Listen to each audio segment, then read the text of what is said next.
বন্ধুরা, তোমরা নিশ্চয়ই ভালো আছো। আজ আমি রাষ্ট্রকূটদের রাজনৈতিক ইতিহাস নিয়ে আলোচনা করব। তাহলে চলো আলোচনাটা শুরু করি। পঞ্চম খ্রিস্টাব্দে রাষ্ট্রকূটরা দাক্ষিণাত্যের বিভিন্ন স্থানে বসবাস করত। সপ্তম খ্রিস্টাব্দ থেকে ইলিচপুর অঞ্চলে রাষ্ট্রকূট ইন্দ্র এক সামন্ত রাজ্য স্থাপন করেন। দন্তিদুর্গ ছিলেন স্বাধীন রাষ্ট্রকূট শক্তির প্রকৃত প্রতিষ্ঠাতা। তিনি চালুক্য দ্বিতীয় বিক্রমাদিত্যের সামন্ত হিসাবে গুজরাটে আরব আক্রমণ প্রতিহত করতে বিশেষ ভূমিকা নেন। দ্বিতীয় বিক্রমাদিত্যের মৃত্যুর পর তিনি স্বাধীন রাজা হিসাবে রাজ্য বিস্তার আরম্ভ করেন। তিনি গুজরাট ও মালব রাজ্য জয় করেন এবং মধ্যপ্রদেশের কিছু অংশ অধিকার করে নেন। তার ক্ষমতা বৃদ্ধিতে শঙ্কিত হয়ে চালুক্য দ্বিতীয় কীর্তিবর্মন তাকে আক্রমণ করলে খানদেশের যুদ্ধে তিনি কীর্তিবর্মনকে পরাস্ত করেন। মহারাষ্ট্রের উত্তর ভাগ দন্তিদুর্গের অধিকারে আসে। এরপর প্রথম কৃষ্ণ 758 থেকে 773 খ্রিস্টাব্দ পর্যন্ত সিংহাসনে বসেন।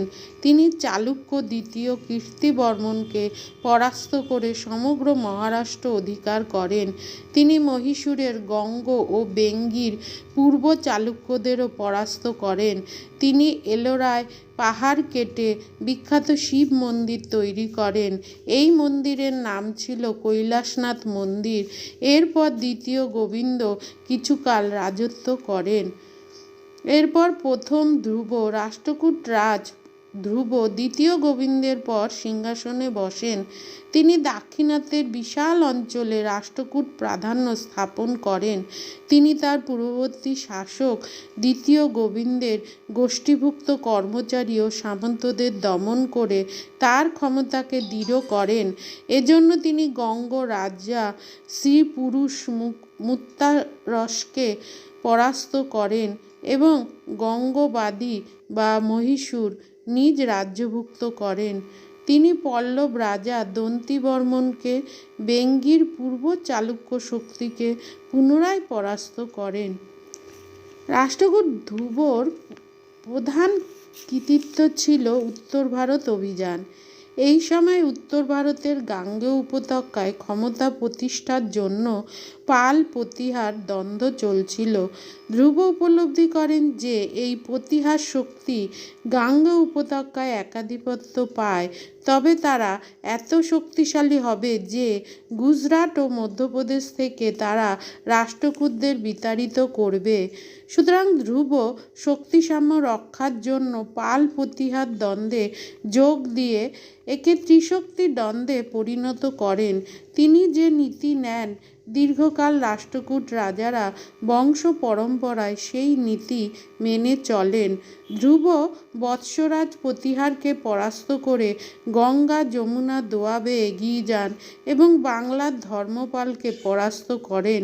ধর্মপাল যুদ্ধক্ষেত্র থেকে পলায়ন করেন। বিজয়ী ধ্রুব তার পতাকার গঙ্গা যমুনা প্রতীক নেন। 790 খ্রিস্টাব্দে ধ্রুব দাক্ষিণাত্যে ফিরে আসেন। উত্তর ও দক্ষিণের সকল প্রধান রাজা তার কাছে নতি স্বীকার করায় তিনি এক অর্থে সার্বভৌম ক্ষমতার অধীশ্বর হন। তিনি ধ্রুব নিরুপম, ধ্রুব ধারাবর্ষ, শ্রীবল্লভ প্রভৃতি উপাধি নেন। ধ্রুবর পর তৃতীয় গোবিন্দ 793 থেকে 814 খ্রিস্টাব্দ পর্যন্ত রাষ্ট্রকূট সিংহাসনে বসেন। তার পিতার মতোই তৃতীয় গোবিন্দ উত্তর ভারতের আধিপত্য বিস্তারের স্বপ্ন দেখতেন। তিনি নাগভট্ট প্রতিহারকে পরাস্ত করে উত্তর ভারতে প্রতিহার শক্তির একচেটিয়া ক্ষমতা স্থাপনের সম্ভাবনা দূর করেন।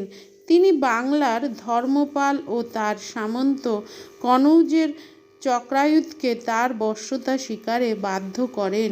রাষ্ট্রকূট লিপিতে দেখা যায় যে উত্তর ভারতের আরও বহু রাজাকে তৃতীয় গোবিন্দ পরাস্ত করেন এবং হিমালয় পর্যন্ত রাজ্য বিস্তার করেন।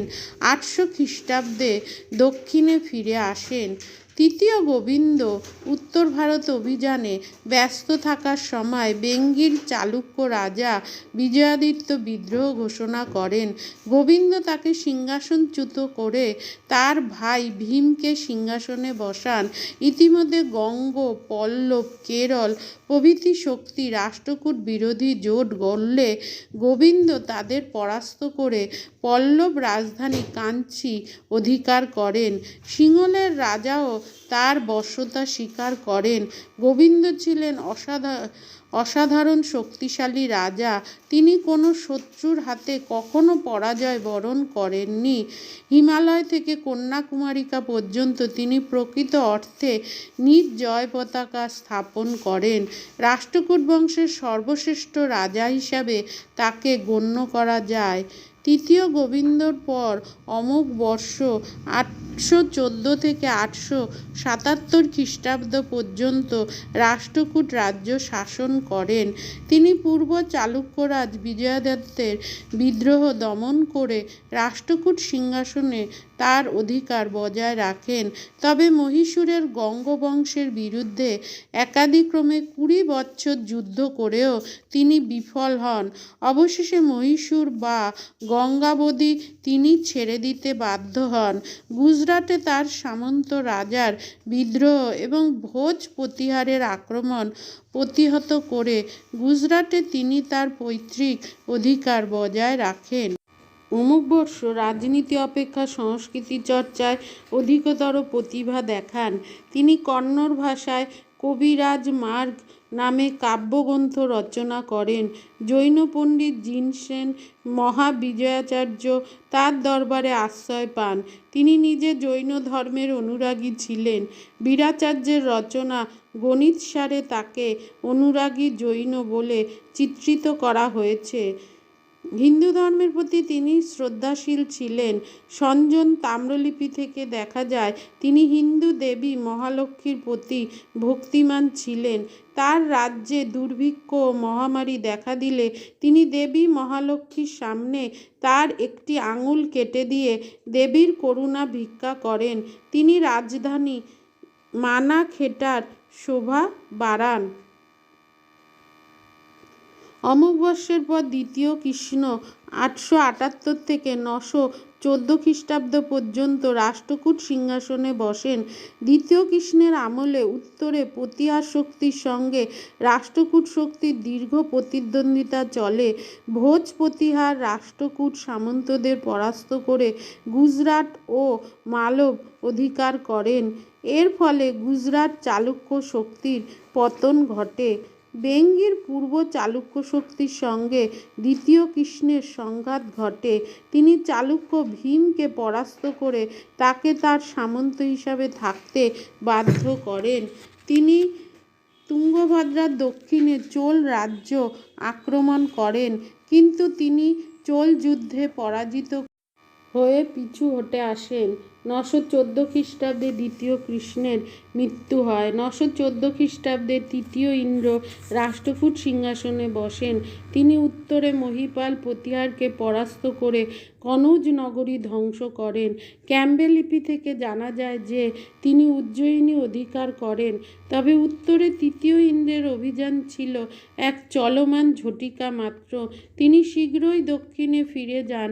তিনি দক্ষিণের চালুক্য রাজাকে পরাজিত ও নিহত করেন। তৃতীয় ইন্দ্রের মৃত্যুর পর রাষ্ট্রকূট শক্তির ক্ষয় আরম্ভ হয়। এই সময় দ্বিতীয় অমোঘ বর্ষ চতুর্থ গোবিন্দ তৃতীয় অমোঘ বর্ষ শাসন করেন। এই বংশের শেষ বিখ্যাত রাজা ছিলেন তৃতীয় কৃষ্ণ। 940 থেকে 968 খ্রিস্টাব্দ পর্যন্ত সিংহাসনে বসেন। তিনি উত্তর ও দক্ষিণ ভারতে রাষ্ট্রকূট অধিকার বিস্তার করেন। তিনি মহীশূর বা গঙ্গাবধি পুনরায় জয় করেন। উত্তরে তিনি কালাঞ্জর ও চিত্রকূট অধিকার করেন।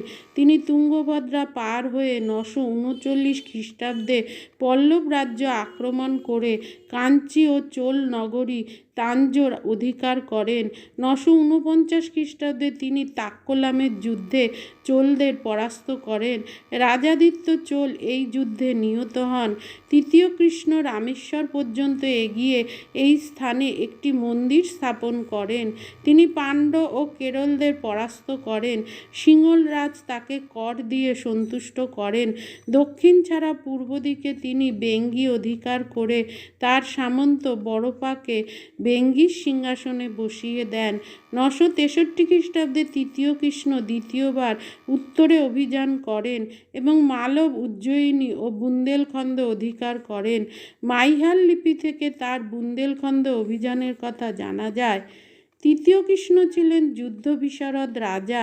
ডক্টর আলতেকারের মতে আর কোনো রাষ্ট্রকূট রাজা তার মতো পুরোপুরি দাক্ষিণাত্যকে জয় করেননি।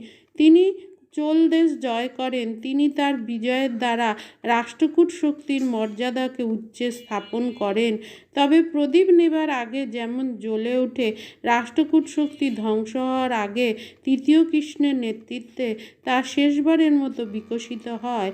তৃতীয় কৃষ্ণের মৃত্যুর পর রাষ্ট্রকূট শক্তি দ্রুত পতন ঘটে। খটিকের রাজত্বকালে 975 খ্রিস্টাব্দে পারমার রাজ্য সিউক রাষ্ট্রকূট রাজধানী মান্যখেটা লুণ্ঠন করেন। এরপর দ্বিতীয় কর খণ্ডিত রাষ্ট্রকূট রাজ্য শাসন করেন।